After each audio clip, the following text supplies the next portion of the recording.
Tras la Segunda Guerra Mundial, durante los años dorados de Hollywood, la ciudad de California sufrió una de sus mayores tragedias: el misterioso y brutal asesinato de Elizabeth Short.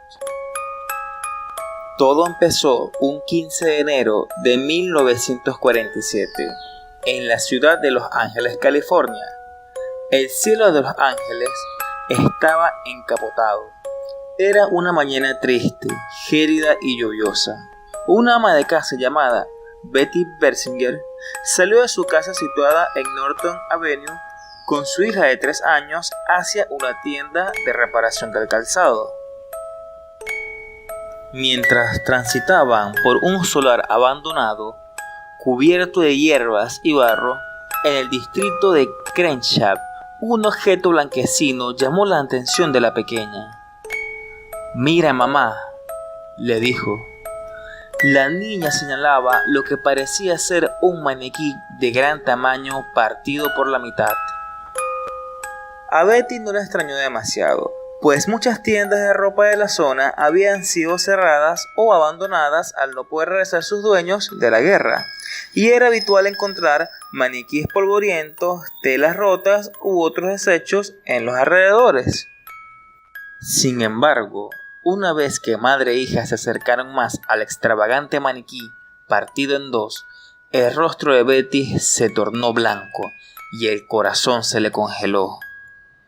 Dio el grito de su vida, que pudo escucharse a varias calles a la redonda. La visión era atroz. Tapó los ojos de su pequeña y escapó del lugar de pesadilla. El pálido maniquí no era tal. Se trataba del cuerpo seccionado por la mitad de una joven, las piernas por un lado extendidas en una grotesca posición obscena. El tronco junto a la cabeza y los brazos estaban arqueados, rodeando los hombros. Su rostro estaba machacado, como si lo hubieran golpeado con un bate de béisbol. Habían cortado las comisuras de sus labios con un cuchillo, lo que le daba un grotesco aspecto de payaso. Sus pechos habían sido lacerados y mostraban múltiples quemaduras de cigarrillos. Había mutilaciones por todo su cuerpo, pero eso no era lo peor. Según comprobaron los primeros agentes que llegaron a la escena del crimen, los cuales fueron Frank Perkins y Will Fitzgerald, el cuerpo había sido cortado por la mitad a la altura de la cintura con una precisión quirúrgica. Y no solo eso, había sido desangrado hasta la última gota y esviscerado. Todas sus vísceras habían sido retiradas.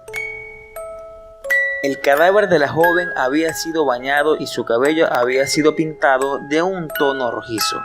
El asesino le había hecho además manicure, como si pretendiera que su víctima permaneciese bella, inclusive en el más allá.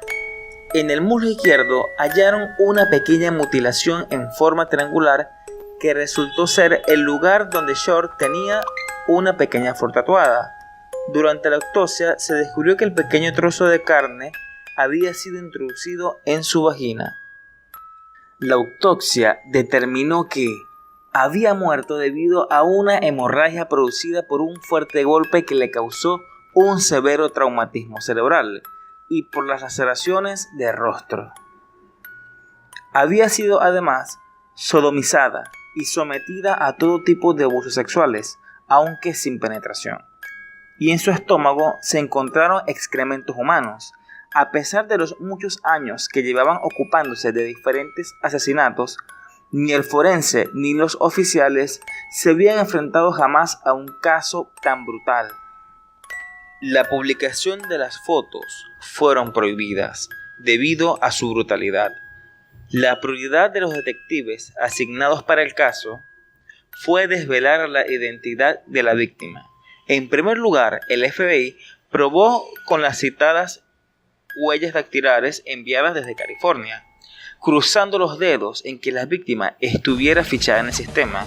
Los técnicos contrastaron las mismas huellas con un archivo de 104 millones de huellas dactilares. Y bingo, apareció. La víctima respondía al nombre de Elizabeth Short, de 22 años de edad, cabello oscuro, ojos azules y considerable estatura.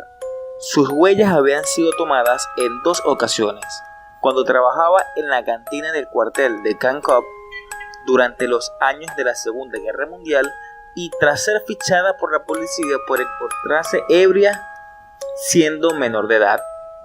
Mientras The Washington Post publicaba titulares sensacionalistas como "La policía busca a un loco pervertido por la muerte de una chica", el Departamento Policial de Los Ángeles desplegaba el mayor dispositivo de búsqueda de la historia de la ciudad de California.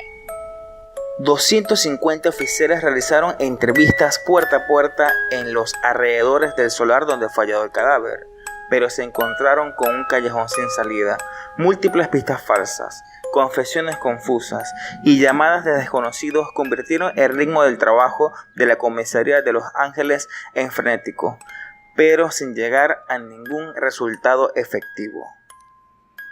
En más de una ocasión, los detectives creían estar tras la pista correcta, muy cerca del asesino, pero el tiempo pasaba y el horrendo crimen seguía impune. Betty Bessinger, la mujer que encontró el cadáver, dijo haber visto pasar poco después en el faro un coche que había acelerado al oír su grito, aunque no recordaba ningún detalle del automóvil, por lo que su declaración sirvió para nada. La última persona en ver a Short, aparte de su asesino, había sido el portero del Hotel Bedmore, la noche del 10 de enero de 1947, a las 10 en punto, cuando la vio alejarse por Oliver Street, vestida como lo hacía habitualmente, con un suéter negro y pantalones negros. Cientos de personas fueron consideradas sospechosas y cientos fueron interrogadas por los agentes. Alrededor de 60 hombres y otras tantas mujeres confesaron ser autores del crimen, quizás para obtener fama y gloria, aunque todos ellos se contradecían a la hora de declarar, mostrando que los datos que aportaban los asesinos habían sido leídos en los periódicos. La falta de pruebas hizo imposible acusar del crimen a ninguno de los sospechosos. En 1996, Larry Harmich, un editor y escritor de Los Angeles Times, planteó la posibilidad de que el asesino de Short fuera el cirujano Walter Alonso Bailey, que vivía cuando sucedieron los hechos cerca del lugar donde fue hallado el cadáver y que murió en enero de 1948 de una enfermedad mental degenerativa. Al parecer su hija había sido amiga de una de las hermanas de Elizabeth Short. Sin embargo, nunca se le pudo acusar formalmente. Sin duda su imposibilidad de declarar fue una de las razones por las cuales se descartó como culpable. El caso, por lo tanto, sigue sin resolverse. Ya hace décadas que se convirtió en la cuenta pendiente de varias generaciones de policías, que ante la aparición de nuevas pruebas siempre pretenden abrir el caso. La lista de sospechosos fue tan larga como infructuosa, y en ella se incluyeron nombres de personajes de mayor nivel, como fue el célebre Orson Welles o el gángster Bugsy Siegel, implicado en múltiples asesinatos a lo largo de su vida. Sin embargo, muchos de estos supuestos sospechosos no eran sino protagonistas de delirantes hipótesis de periodistas y escritores. Se llegó incluso a afirmar que su asesinato podría haber sido consecuencia de un rodaje de snuff, aunque hoy en día esta hipótesis es considerada poco probable. El mayor misterio en torno al asesinato de la Daila Negra tuvo lugar cuando 9 días después del atroz suceso, alguien, probablemente el asesino, envió a la redacción de Los Angeles Examiner un paquete impregnado con gasolina, probablemente para evitar que hallaran sus huellas. En su interior se encontraban algunos objetos personales de la víctima, fotografías, certificado de nacimiento y otras cosas. Además, alguien que decía ser el asesino utilizó letras recortadas de periódicos que hablaban del caso para enviarles un mensaje a la policía que él seguiría matando. Pero ni siquiera este desafío del asesino sirvió a uno de los departamentos de policía por aquel entonces más adelantados y modernizados del mundo. Hoy su caso permanece en la memoria colectiva de los estadounidenses, junto a otros casos célebres como el de la familia Manson.